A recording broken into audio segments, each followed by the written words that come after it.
Welcome back. The South African Special Risk Insurance Association, Sasria, was allocated 22 billion rand by National Treasury in the February budget. Now Sasria says it's on track to pay 80% of the claims from last year's July unrest by the end of March.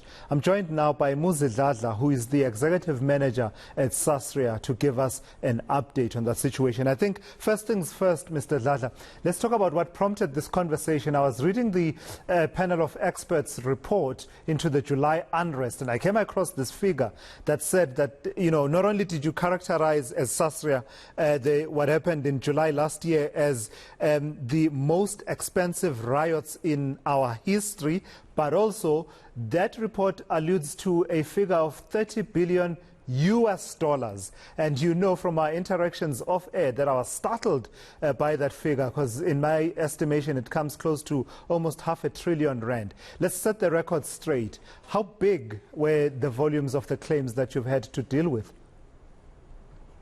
Okay. At the time of the report, when we provided these details to the panel of experts, we were sitting at 30 billion rands, South African rands. So that is not actually there. So I think it's a bit of a typo on the report. The figure at the time was correct at 30 billion, but we are now looking at about 34 billion in total. But that is South African rands in total. And what is the nature of these claims? My understanding is that 80% of them are from KwaZulu-Natal and 20% are from Gauteng, the two provinces that were most affected. Yeah, that is correct. Majority of the claims are coming from the KZN area, as the area actually where all of these unrest emanated from. So in total, 20% would be allocated to Gauteng. So those are the two provinces where we've had these claims. But if you look at it in context, in terms of material damaged property in total, about 89% of all of the claims that we've paid are coming from property that was destroyed, that was looted, that was torched, particularly the ones that burned down to the ground. And then the difference would be mostly vehicles that were actually torched as well. And in terms of the progress towards settling those claims, how far are you? We've gained quite a lot of progress, I must say. In fact, we are just slightly ahead of target, the target that we set. If you remember, we had a media briefing that we hosted last year in November, where we were looking at having about 80% of all claims paid by March. So to date, we've paid about 21, going about close to 22 billion that we've paid to date. And the target, as you've mentioned, rightfully, we're looking to pay about 27 billion of all the claims that we've received up to this point by end of March. And then the difference, will be paid slightly over a bit of a longer period, because those are the claims of rebuilding of buildings, where we are obviously in negotiations and contracts and sort of discussions with the rebuilders as well as the assessors in getting those business as to where they were before the event took place. And I want to ask you about lessons from this particular event, Mr. Dladla, because, if you're describing it as the most expensive riots in the country's history, and I read somewhere in the report that, you had not anticipated something on this scale, certainly not in this moment in time. Perhaps one could say a few years, in the early years of our democracy, or even during the transition, it could have been anticipated. But smack bang in almost the third decade of our democracy, it is something that you had not been able to anticipate. What are the key lessons from it all?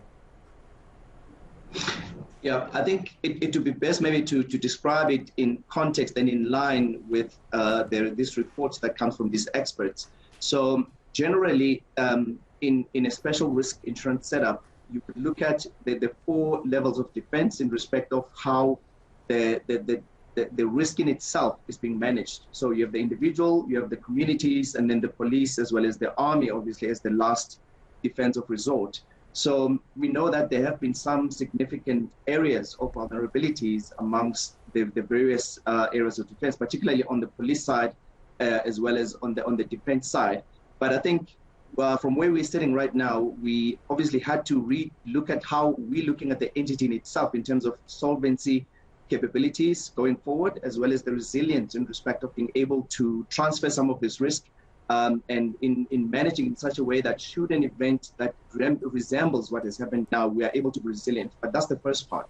The second part, which is most important, obviously, is working, obviously, with these clusters and working with government in particular to find an integrated manner in which we could approach this risk. So, because if you're looking at it really closely, talking about significant intelligence failures, it wasn't necessarily because there were no early warning systems that were in place, that the systems are not there. There are systems that are operating, I would say, in silos, if you like. So the integration of those so that there's an escalation and a change of strategies where it is determined at a particular point that the plans that are actually set up are not working, so that should it happen again, the impact should never have been even as much as it has been, right. As we see right now.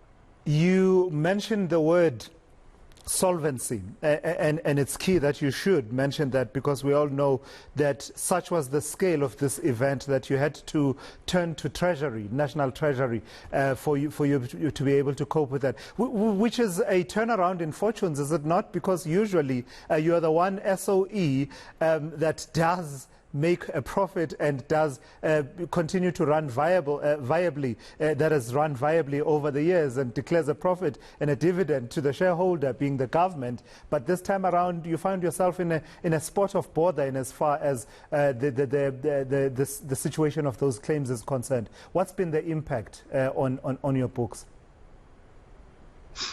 Yeah, as you would know, our solvency capital requirement from the regulator requires that we have a certain buffer in excess of all of our assets or liabilities, actually, and assets. They have to meet, and then there has to be a buffer on that.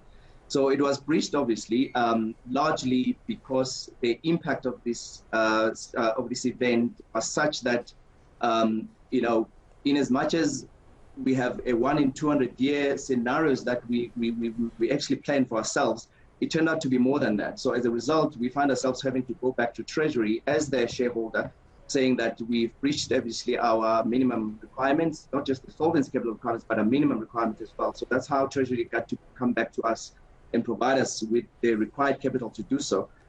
We've paid, I think, more than 14 billion over the years, rands, in respect of dividends that we're paying to Treasury. I think that was would explain as well the response, the quick response, the efficiency that Treasury has actually shown in dealing with us. It's been extremely efficient. I think we are extremely impressed by the way that Treasury has actually responded in this regard. And that obviously takes into account some of these vulnerabilities, for lack of a better word, that have happened. Because if they had not happened, maybe we'd be talking, a different language as we speak. But Treasury has really been the star of this whole scenario of getting us back to where we are today. 34 billion rands is what we're going to be pumping back into the economy from an almost just over 50 billion total economical impact to South Africa.